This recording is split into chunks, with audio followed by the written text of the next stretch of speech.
It's a scam. The whole thing is a scam. $70,000 car 3 days ago, and they're trying to give me $44,000 for it. This is why you don't buy electric cars. You buy a new car, it has all these features, but now you want to use them, and they want you to pay a monthly subscription. Watch EV owners completely lose it because electric cars are turning out to be a total scam. A man who paid someone else's $208 Tesla debt just to unlock the charging port, and it still wouldn't charge. A $70,000 EV worth $44,000 3 days after purchase. 41 minutes at a charging station for 64 miles costing $20. And a charging port that locks you out until you pay a balance that isn't even yours. Bell subscribe because Tesla definitely won't show you any of this. Completely ignored. The biggest scam in the car industry is the way that we've been force-fed the EV side of cars. Now we're talking. It's set by politicians and administrators, not by people who understand the industry. The additional impact on the environment of producing an electric car versus its combustion engine equivalent. How are we actually fueling these things anyway? Because in most countries it's not renewable energy, so it doesn't make all that much difference. The potential for the costs, which they're still trying to work out, right? They've just announced there's going to be a tax per mile on an EV here, which is complete baloney because you go on a road trip to the south of France and back with a hybrid, you've paid for the French tolls, so why should you pay tax on the mileage you've driven on your car in between its MOT tests here? It's killing the industry that we love because regulation is being set based on arbitrary rules, not by actual development. And my biggest problem with it overall, which is not really discussed, is that manufacturers have spent the last 10 years pouring many billions into the development of EVs. That same money being poured into the development of combustion engines would have made them twice as efficient as they are today. You guys needed another reason not to get an electric car. Let this be the other reason. So, alright, I'm just gonna have Charlie explain this to you guys. So I was on the phone with support for like an hour today because the charger that came with the vehicle had a password on it, okay? The charger had a password. Mind you, to get to the charger, I had to unlock my car. So I have to have the keys to my car to get the password, to get the charger, but there's a password for the charger. So we got the dealership password for the charger, so we were able to unlock it. We plugged it in. It turns out the charger needed a software update in order to charge the car. And the car needed an update too. So I had to update my vehicle. Mind you, I couldn't drive it while it's updating. And I couldn't charge it either. So now that's updated. I don't actually know if that's updated. We plugged it in, it charged for 5 minutes. I don't know why, and now we have a black screen. The charger had a password, not the car. The charger that came with the car that sits in your garage. Got the password from the dealer. Plugged it in. Charger needed a software update. Car needed a software update. Can't drive during the update. Can't charge during the update. Updates finished. Charged for 5 minutes. Black screen. His friend said it in 2 words. Just get a regular car. $600 chargers. Dealership passwords. Software updates just to plug in. A regular car start when you turn the key. Every time. It's not turning on either. Or you could just get a BMW. Or you could just get a Beamer back there. Electric cars they're so convenient, bro, and they're so Super good for the environment. So good. Super good for the environment. Guys, this is your sign. Do not get an electric car. Pay monthly to use a feature on your vehicle if it's already built into it. Self-driving mode's really cool. Heated seats are really hot, and remote start is a must.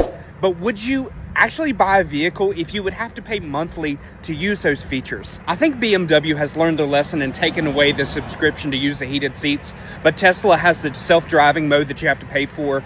Toyota has some features that you have to pay for. Subaru does as well for certain features like Starlink. If I'm going to spend $40,000, $50,000, $60,000 on a vehicle, I do not want to pay monthly to use a feature that's already built into the vehicle. So let me know from you.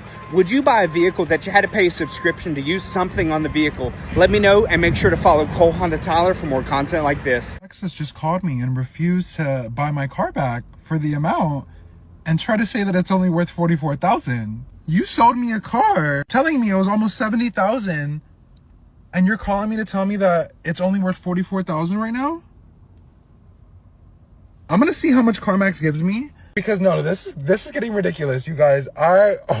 $70,000 car 3 days ago, and they're trying to give me $44,000 for it. $44K. Babe, I just bought the car from you guys. You guys lied. The range is, look, 114 miles left. I only have 170 miles on the odometer and I'm already at 59%. 59%. I'm gonna have to charge it again.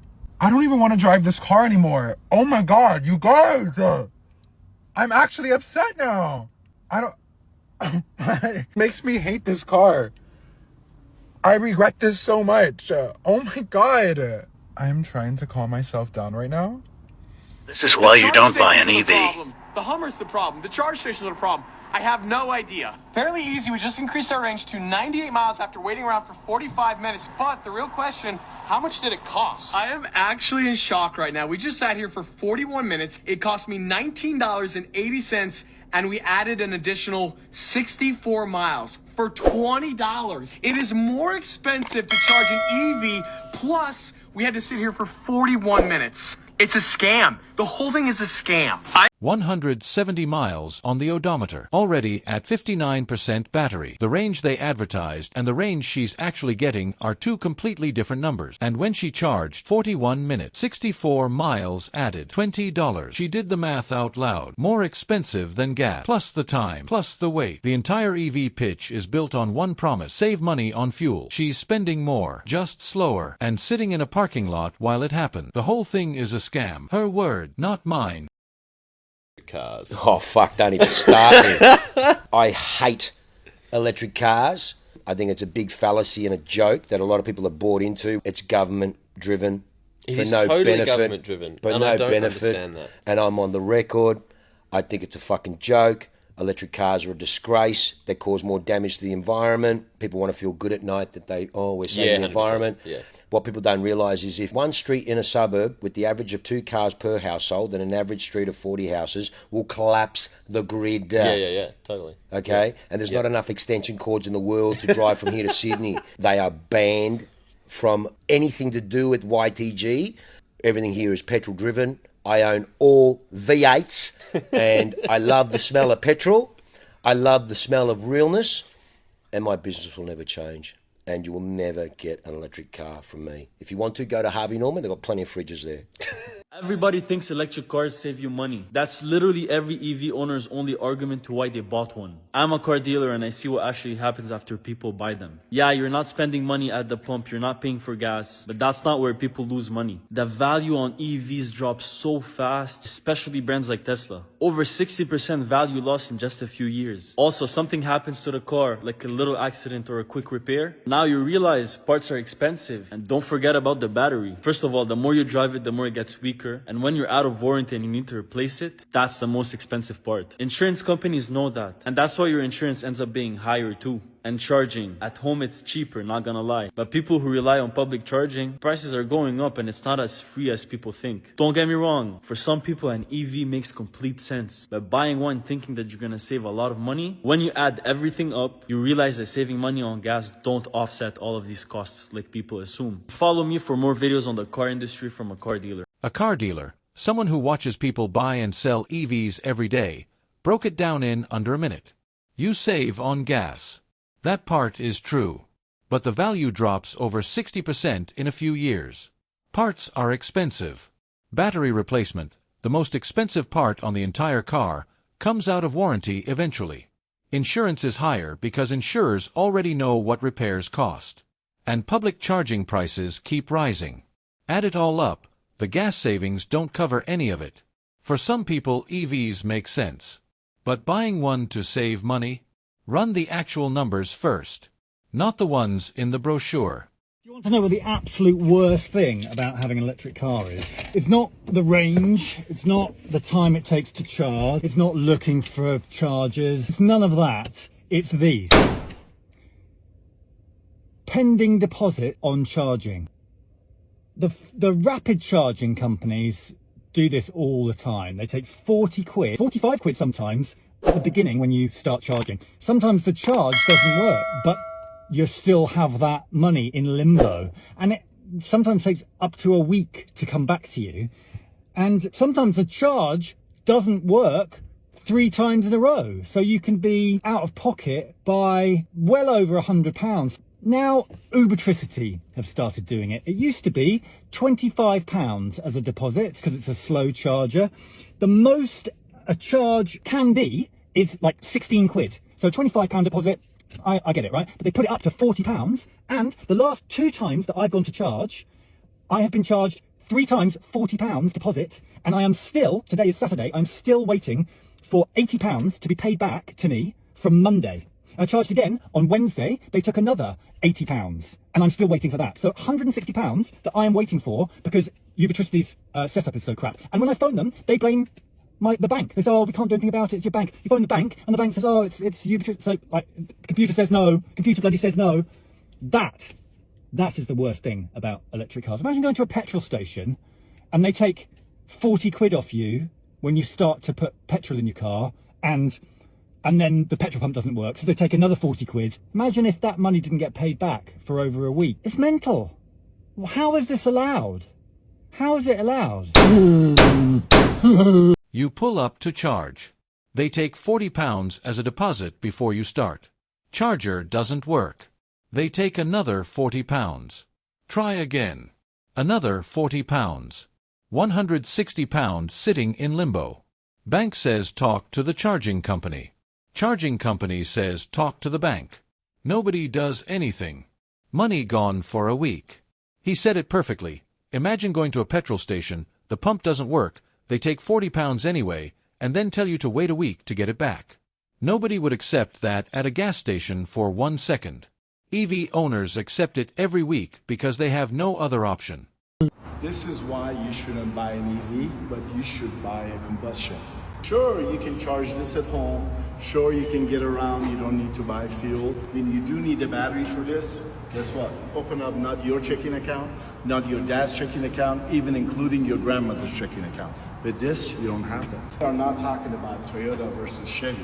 We're talking about generalizing. This is awesome. This is a disaster. And it's not just an isolated complaint. The frustration is everywhere.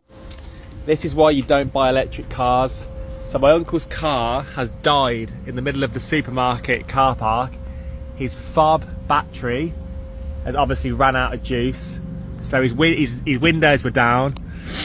He can't put them back up, he can't start the car, and when he tries to manually start it, the alarm's going off, so he's completely standstill, idle. This is why you don't buy them. Ridiculous. He's actually stuck. He can't leave the car, he can't start it, he can't do anything with it. It's just completely idle. So he's gone to try and find some new batteries for his key, which he probably won't be able to buy because it's in Morrison's. You won't get this with petrol, mate. I'll tell you that for free. Eh? And the thing is, this is just stage 1, isn't it, really, of the electric car. Stage 2 is when they bring the whole digital ID in. Just be, oh, you've got a speeding fine. Car switched off until you pay it. That's exactly where this is going. People don't see it. Oh, haven't paid your rent? Off. It's going to be like this. How do people not see it? I think I can plug this into this. How the frig? What? What? Or is it freaking locked? That little pin right there is like stopping me from charging. How do I get that down so I can charge my car? So if I close the charge port and retry, it doesn't release. I need that to go down. Go down. What the hell? So it says on my app, so this car is linked to my Tesla app, it says there's a $20.28 unpaid balance for this car. So I owe the previous owner's unpaid balance before it releases the charging port, maybe? I don't know, I'm gonna figure it out. I'm gonna link my credit card and pay that other person's balance and see if it will let me charge and drive the car that I own now. Imagine if someone didn't pay their gas bill and the next owner can't use a car until the previous owner's gas bill is ridiculous. Computer cars, ridiculous. So I just paid somebody else's $20.28 balance and we're back to square one. That little tab, still not unlocking. So apparently, let me turn my flashlight on. Inside the trunk, there's a manual release for that tab somewhere. So I'm supposed to be able to manually lower that tab in here. I don't know how, I'm gonna have to learn. Okay, I got it. There is not a red little tab like the internet said. There's a gray little tab in there. You push that forward and it lowers the charger lock. And that's how you release the charging lock. So right now, we should be charging. This is on. I'm gonna throw this in here, throw this whole cable in here, and I'm gonna just close the door.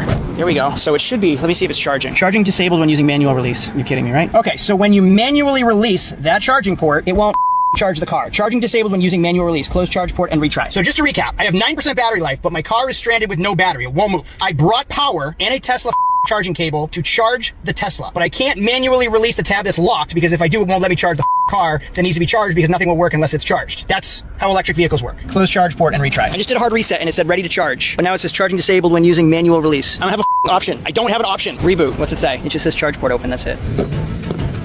That's what happens when we let everybody turn cars into computers. Cars work. My 2004 Ultima got me here and has never let me down. The computer car failed on the first day. And for anyone that's saying, oh, just do a software update, my software update was done today. I'm defeated. I came here with such confidence to just charge the car slowly all night. I was gonna leave it all night. I can't even do that. I've been outsmarted by a computer car. I give up. It's getting dark. I was supposed to have my guys' night 2 hours ago and I'm messing around with an electric car.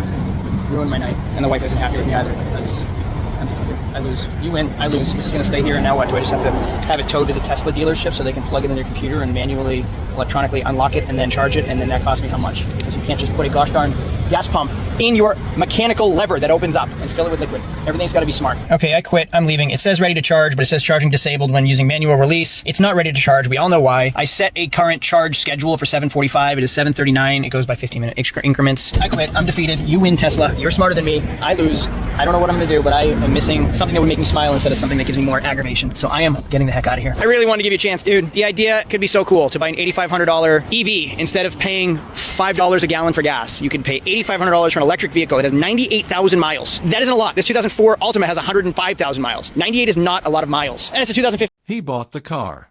He owns the car. The charging port is locked because the previous owner didn't pay a $208 balance. So he paid it. Someone else's debt. On a car he just bought. Still locked. Found the manual release in the trunk. Pulled it. Message. Charging disabled when using manual release. 9% battery. Car not moving. Power brought to the scene. Cable in hand. Can't charge because to charge you need power, but to get power you need the port unlocked, but to unlock the port manually charging is disabled. Software update done today. Didn't help. His 2004 Ultima got him there and never once let him down. He said it himself at the end, I am defeated. I quit. Tesla, you win. I lose. When a car makes its owner feel this way, that's not a product. That's a punishment. Subscribe if you want to keep watching. And tell me in the comments, would you ever buy an electric car after watching this? Because I think the comment section already has the answer.